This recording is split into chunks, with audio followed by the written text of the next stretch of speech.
जी बेटा, प्रोबेबिलिटी हम कर रहे थे। प्रोबेबिलिटी में हमने कॉइन और डाइस पे बात की थी। आज हम बात कर रहे हैं कार्ड्स पे। कार्ड्स जो हैं वो ताश के पत्तों को कहते हैं। तो उस पे बात करने से पहले मैं आपको थोड़ा सा प्रोबेबिलिटी का एडिशन रूल के बारे में बता दूं। जो एडिशन रूल होता है वो उसको कहते हैं probability A union B is equal to probability A plus probability B. अगर उसमें कोई चीज़ कॉमन आती है, जैसे मुश्तरक आती है कोई चीज़ जो ए में भी हो बी में भी हो, तो वो हम माइनस कर देते हैं। और अगर कॉमन चीज़ नहीं है तो वो हम माइनस नहीं करते। ये दोनों जो रूल हैं वो एडिशन रूल हैं। फॉर एग्ज़ाम्पल इसके लिए जो है वो मैं एक क्वेश्चन किया है। ये आपको मैंने जो एक्सरसाइज सेंड की है उसमें एग्जांपल नंबर 10 भी है, तो आप उसको देख भी सकते हैं। यहाँ पे क्वेश्चन लिखा हुआ है कि 1 integer is chosen at random from the number 1 to 100। What is the probability that the chosen number is divisible by 8 और 10। ठीक है, तो हमें पता चला कि ये 100 नंबर हैं। 100 नंबर में से हमने प्रोबेबिलिटी निकालनी है डिविजिबल बाय 8 की, जो 8 के पहाड़े में आता हो, 8 पे तकसीम हो सकता हो, या जो 10 पे तकसीम हो सकता हो, या 10 पे के पहाड़े में आता हो। ठीक है, तो हमें पता चला कि जो सैम्पल स्पेस है वो क्या हुई, 1 to 100 तक हुई। और अब हम ए डिविजिबल बाय 8 की प्रोबेबिलिटी पहले निकालते हैं, और उसको मैंने नाम दे दिया सेट ए का। ए का सेट जो है वो क्या हुआ कि 8 ये 1 to 100 तक जितने भी नंबर्स हैं इसके अंदर देखें जो 8 के डिविजिबल में आते हैं, जो 8 के पहाड़े में आते हैं, वो कितने हैं। तो मैंने देखा कि 8 का पहाड़ा में पढ़ती गई, 8 का टेबल मैंने लिखा यहाँ पे, और वो 96 तक गया। 96 यानी 100 के अंदर अंदर जो 8 में के डिविजिबल हैं, 8 के मल्टीपल हैं, वो मैंने लिख दिए। ठीक है, अब वो कितने बने, इन नंबर्स को मैंने काउंट किया तो ये 12 नंबर हैं। 12। अब प्रोबेबिलिटी ए कैसे निकलेगी, number in A number in S, जैसे पहले हम करते थे। अब नंबर इन ए कितने हैं, 12, और नंबर इन एस कितने हैं, 100। ठीक हो गया। अब मैंने बी को नाम दिया, बी सेट डिविजिबल बाय 10 किया।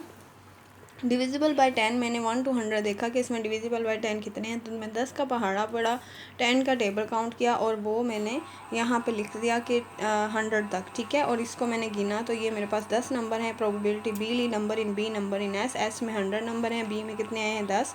तो इसको मैंने काउंट किया। अब देखें जो ए है और जो सेट बी है इनमें कुछ कॉमन भी आ रहा है। अब मैंने कॉमन वाला भी लिख लिया, इंटरसेक्शन बी लिया, वो क्या आया, 40 और 80 जो है वो इनमें कॉमन आ रहे हैं। ठीक है, तो मैंने ए इंटरसेक्शन बी लिख लिया। जब कोई चीज़ कॉमन आती है तो आपको उससे माइनस करना पड़ता है।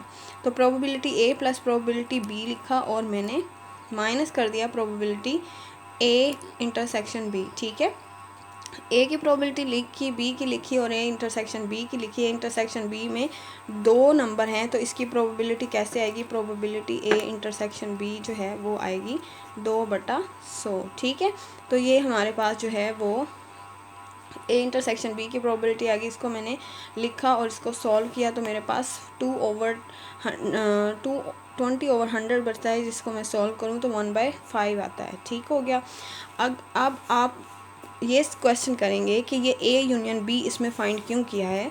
तो जब मैंने आपको पहले करवाए थे क्वेश्चन, तो उसमें मैंने आपको एक चीज़ बताई थी, जहाँ पे और आ जाता है वहाँ पे प्लस लगता है। ठीक है, तो जहाँ पे और आता है वहाँ पे एडिशन रूल लगता है। और का मतलब होता है कि आपने किसी भी चीज़ को प्लस करना है या किसी भी चीज़ का यूनियन लेना है। ठीक है, यूनियन लेना है, प्लस करना है, या और लिखा हो, ये तीनों चीज़ें एक ही हैं। ठीक हो गया।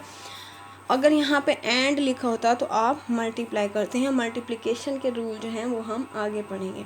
जी, अब नेक्स्ट है, इसमें जो है ये जो आपने एग्जाम्पल नंबर 10 की है, इसमें आपके पास एग्जाम्पल नंबर 11 भी अब सॉल्व हो जाएगी और एग्जाम्पल नंबर 12 भी सॉल्व हो जाएगी। ठीक है, अब हम कार्ड्स पे बात कर रहे हैं। कार्ड्स के ऊपर प्रोबेबिलिटी हम सीखते हैं।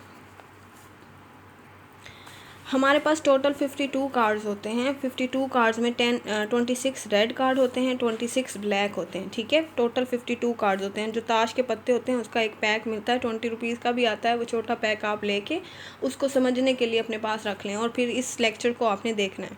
52 टोटल कार्ड्स होते हैं, 26 रेड होते हैं, 26 ब्लैक होते हैं। उसमें जो 26 रेड होते हैं उसमें 13 की आगे कैटेगरीज होती हैं। 13 हार्ट कार्ड होते हैं, उसकी ये हार्ट शेप बनी होती है। 13 डायमंड कार्ड होते हैं, ऐसे डायमंड बना होता है। जो ब्लैक कार्ड होते हैं उसमें भी 13 की कैटेगरीज होती हैं। 13 स्पैड कार्ड होते हैं, ऐसे पान का पत्ता बना हुआ होता है। 13 ऐसे फूल बना होता है, उसको क्लब कहते हैं। ठीक है, जो 13 हार्ड कार्ड हैं उनमें एक किंग होता है, एक क्वीन होता है, एक जैक और फिर 10 9 8 7 और एस 1 तक नहीं जाता, 1 की जगह पे एस लिखा हुआ होता है, ठीक है। 2 और फिर एंड पे एस होता है। अब यहाँ से पता चला इसी तरह 13 डायमंड में भी ये सारी चीज़ें होती हैं, लेकिन इन कार्ड्स के ऊपर डायमंड बना होगा, इनके ऊपर हार्ट बना होगा, इन 13 कार्ड्स पे स्पैड बना होगा, इन 13 कार्ड्स पे क्लब बना होगा और ये इनके कलर्स भी अलग होंगे, ये ब्लैक में होंगे और ये रेड में होंगे, ठीक है। तो हाँ, अब आपको पता चला कि इसमें 4 किंग हैं, टोटल 52 में 4 किंग हैं, 4 क्वीन हैं, 4 ही जैक हैं और 4 ही एस हैं, 4 ही 10 हैं, 4 ही 7 हैं। तो मतलब ये सारे कार्ड जो हैं वो 4 टाइम्स हैं, ओके। अब आपको ये पता होना चाहिए कि ये जो किंग क्वीन और जैक है ये 3 पिक्चर कार्ड होते हैं, ये भी पिक्चर कार्ड, ये भी पिक्चर कार्ड, ये भी पिक्चर कार्ड। अगर आपको पूछा जाए कि टोटल कितने पिक्चर कार्ड होते हैं तो आपको पता होना चाहिए कि टोटल 12 कार्ड जो हैं वो पिक्चर कार्ड होते हैं। इसका क्वेश्चन सॉल्व करते हैं अभी हम।